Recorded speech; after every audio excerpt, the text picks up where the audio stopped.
Good morning. It is coming up on 8 o'clock now on this Monday morning. I'm Tanaya Wright. And I'm Corey James. Our team is here to help you start your Monday. Shanika Grimshaw watching for any trouble spots on the roads this morning. But we begin first with meteorologist Jackie Layer. Jackie, how long does the wet weather stick around? Well, Corey, Tanaya, and Shanika, as we look ahead towards the latter half of the morning, most of these rain showers should continue to dissipate and move out. So overall, we should be seeing some drier conditions developing later on this afternoon. But still, the clouds will be sticking around, though. We're going to still be dealing with some rain showers, though, through much of the morning commute, especially off towards the north and east. So we're talking still a few light rain showers just to the east of Germantown at this point, a few showers just down towards the south and west, closer towards Culpeper, as well as Madison counties in Virginia. There's a few light sprinkles to talk about right around the Beltway right now. We're talking closer towards Potomac, and that will continue to move its way closer towards Silver Spring within the next 15 to 20 minutes. A few of those spotty rain showers right across portions of Culpeper County right now, moving closer towards Remington at this point.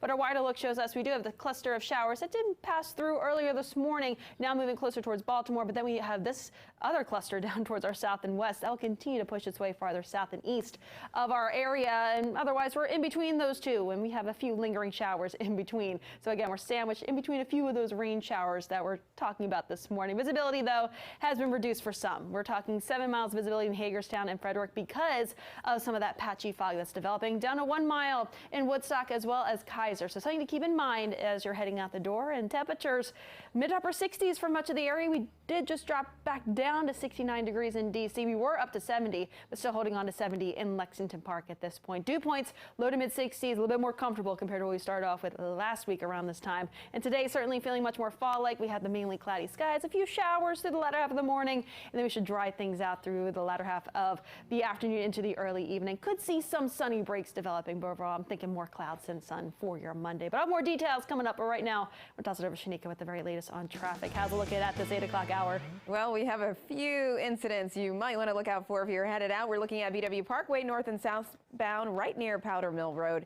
Headed southbound is where you're going to see some problems there. So we have this crash right in Greenbelt. Well, it looks like it cleared, actually. So you're all in the green here. Earlier, you did see some delays right between the Beltway and 410, but the traffic maps just show that it is gone. Just watch for some lingering delays, though. You might find that in those areas there. Over to Damascus, good news. We did have a road closure due to that crash off of Ridge Road. That was between 80 and Brown Church, but that did reopen as well. So things are starting to look up for you. Coming out of Frederick, headed south, you're going to see a slight delay in that Hyattstown area. After that, though, you're good to go. Headed southbound through Germantown, Gaithersburg, Rockville, and beyond. Northbound, no problems at all. All right, over to you guys.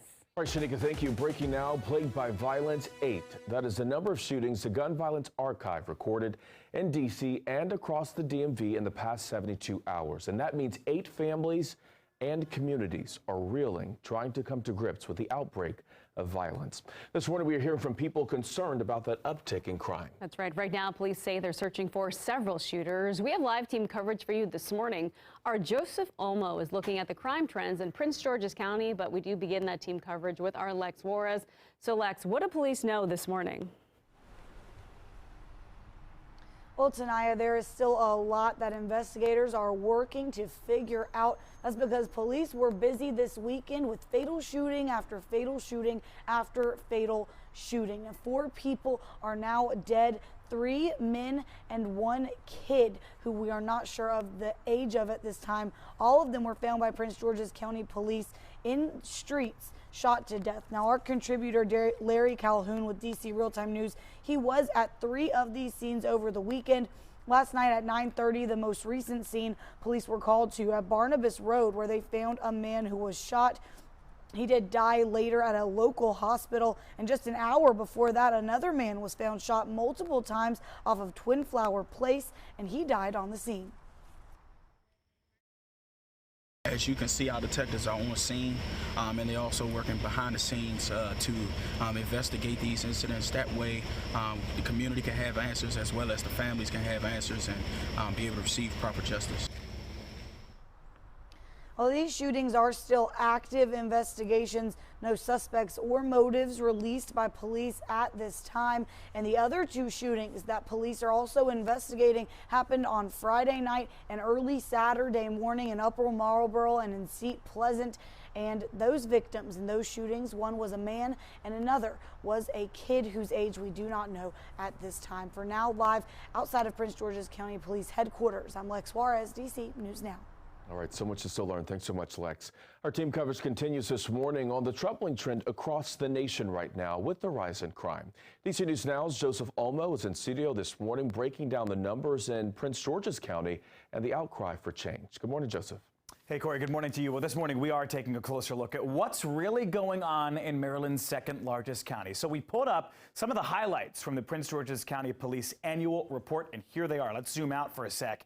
Here's the full 5-year picture. Since 2017, there has been, on average, over 4,200 violent crimes in Prince George's County each and every year. We're talking murders, we're talking assaults, rapes, robberies, serious crimes. If you do the math, that means that there's, on a normal day, roughly 11 instances of violent crimes being committed in the county. That's just an average day. But here's where the data gets really disturbing. Take a look. We're going to put up the homicide rates right now in Prince George's County, specifically the murder rates, excuse me. So according to that county police annual report, homicides were pretty steady in 2017, 2018, 2019. Look at that jump, though, in 2020. They really shot up almost 50% in the first year of the pandemic, and then again last year. So if you take last year's average of 116 murders and you divide it by the amount of days in a year, that means that there was a murder in Prince George's County almost every 3 days. And is, of course, something that has the community really heated up. People are looking for answers because many of them tell us they just don't feel safe anymore. So this is a tweet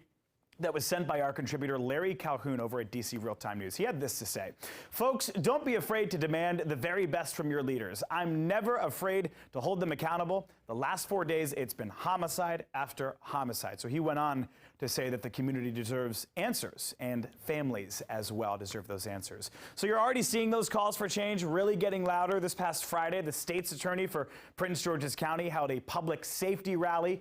DC News Now's Yamarisa Say was there. She covers the county for us. She said she saw several parents who lost their own kids to gun violence. The event, dubbed Our Streets, Our Future, included some music and food, among other festivities, but still gathering for a very, very difficult topic. So another violent weekend in PG County, but it isn't just what happened over the past 72 hours that's raising eyebrows. With those crime trends headed in the wrong direction, we are hoping to hear from the county's top officials about what they're going to do to reverse this trend. For now, reporting in the studio, I'm Joseph Olmo. Thank you, Joseph. Well, this morning, the motive is still a mystery. Right now, police are trying to figure out why a man shot himself after driving into a barricade just outside of the U.S. Capitol. Officers are identifying that suspect as 29-year-old Richard York III from Delaware. Here's what police know so far this morning. They say York rammed his car into the barricade at East Capitol and 2nd Street Northeast early yesterday morning. That's when police say he stepped out of that burning vehicle, fired several shots into the air, and then shot himself. DC News Now spoke with people who live in that neighborhood about the chaotic scene. Very unnerving that it happened so close to not only our Capitol and the Supreme Court, but also to so many people's homes. Capitol Police are still looking into that man's background. New this morning, Vandals Strike leaving behind a trail of damage at a DC Catholic school. In a post on its website, St. Anthony Catholic School says a statue was knocked down and broken, and a concrete windowsill was also broken. According to the school, 3 playground benches were pulled out of the ground and damaged as well. Your time right now is 8:08. Brittany Griner's legal team is appealing her prison sentence in Russia. She was sentenced to 9 years in prison for drug possession last week. Lawyers for the basketball star told Russian news outlets that that appeal has been filed. Now, at this point, the grounds for that appeal are not yet clear. Today marks 1 year since the Taliban took over the capital city of Kabul in Afghanistan.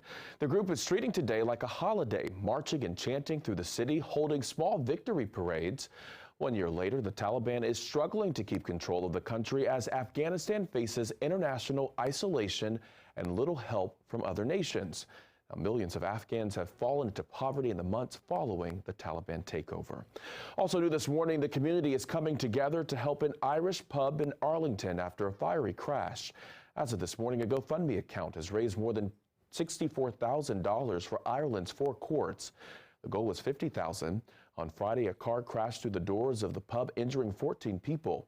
The building is considered structurally sound. No word yet, though, on when it will reopen.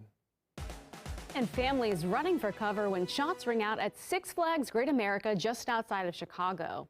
Overnight, police say 3 people were shot in the parking lot of that theme park. They believe those shots were fired from a vehicle. A mother is describing that scary scene. She tells our sister station that she and her daughter climbed over 2 fences and then hid. There's an active shooter. Get down, get down. Everybody gets down, and we're all laying on the cement, and we don't know what's going on. Officers have been searching that area for anyone hiding or taking cover. Police say they are still searching for the shooter. Expanding eligibility, right now more people are able to get the monkeypox vaccine. D.C. Health is changing criteria needed for the vaccine, aligning it with the CDC. The change went into effect Saturday, and the expanded eligibility includes anyone with multiple sex partners.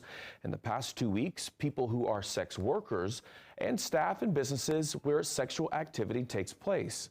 The changes apply to people who live, work, or receive health care in D.C. It includes people of any gender or sexual orientation, and you must be 18 or older to get the shot. Your time right now is 8:11. Developing now, the FBI and the Department of Justice are sounding the alarm. Threats towards federal law enforcement are ramping up in the days following the raid at former President Donald Trump's home. That raid at Mar-a-Lago came as part of the DOJ's investigation into possible violations of the Espionage Act by the former president. Now, this morning, lawmakers on both sides of the aisle are calling on members of their parties to ramp down on those recent attacks.